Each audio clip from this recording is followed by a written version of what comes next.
বিগত কয়েক দশকে সরকারি, বেসরকারি ও বিদেশি মিলিয়ে ৬১টি তফসিলি ব্যাংকে প্রায় ২০ লাখ কোটি টাকার আমানত থাকলেও এর ৪ ভাগের ১ ভাগ নানাভাবে লুটপাটে বেহাত হয়েছে ব্যাংক থেকেই। এমন প্রেক্ষাপটে দুর্বল হয়ে পড়া ৫টি বেসরকারি ব্যাংক একীভূত করার প্রক্রিয়া শুরু করেছে সরকার। আরও কয়েকটি চলছে অডিট কার্যক্রম।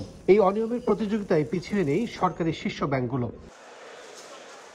গত ডিসেম্বরে রাষ্ট্রের ৪ ব্যাংকের খেলাপি ঋণ ছিল ১,৩৩,০২৫ কোটি টাকা। জুনে তা দাঁড়িয়েছে ১,৪৬,৩৬২ কোটি টাকায়। ৬ মাসের ব্যবধানে এসব ব্যাংকে খেলাপি ঋণ বেড়েছে ১৩,৩৩৭ কোটি টাকা। এর মধ্যে সোনালী ব্যাংকে খেলাপি ঋণ ১৯,৮১৮ কোটি টাকা, জনতা ব্যাংকে ৭২,১০৭ কোটি টাকা ছাড়িয়ে গেছে।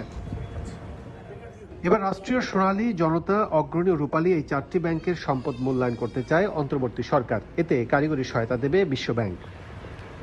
প্রাথমিকভাবে সরকারি ৪টি ব্যাংকের সম্পদের অবস্থা পর্যালোচনা করলেও এসবের মধ্যে কোনো ব্যাংক একীভূত বা বেসরকারি খাতে ছেড়ে দেওয়া হবে কিনা এমন প্রশ্নে উপদেষ্টা জানান, অন্তর্বর্তী সরকারের মেয়াদে সব সম্ভব নয়।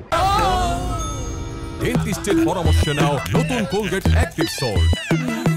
সরকারি ব্যাংকের আমরা অ্যাসেট কোয়ালিটি রিভিউ করব, এটা অবশ্য IMF-কে বলেছি, এবং ওয়ার্ল্ড ব্যাংকও বলছে ওরা কারিগরি সহায়তা দেবে, কারণ ওই প্রফেশনাল অডিট ফার্মকে দিয়ে করা যায়, EY, KPMG, ওদের প্রাইস ওয়াটার, এবং ওরা এক্সপেন্সিভ আর কি, ওরা কারণ ওদের ব্যালেন্স শিট অনেক বড়, তো সেই হিসাবে ওরা করবে।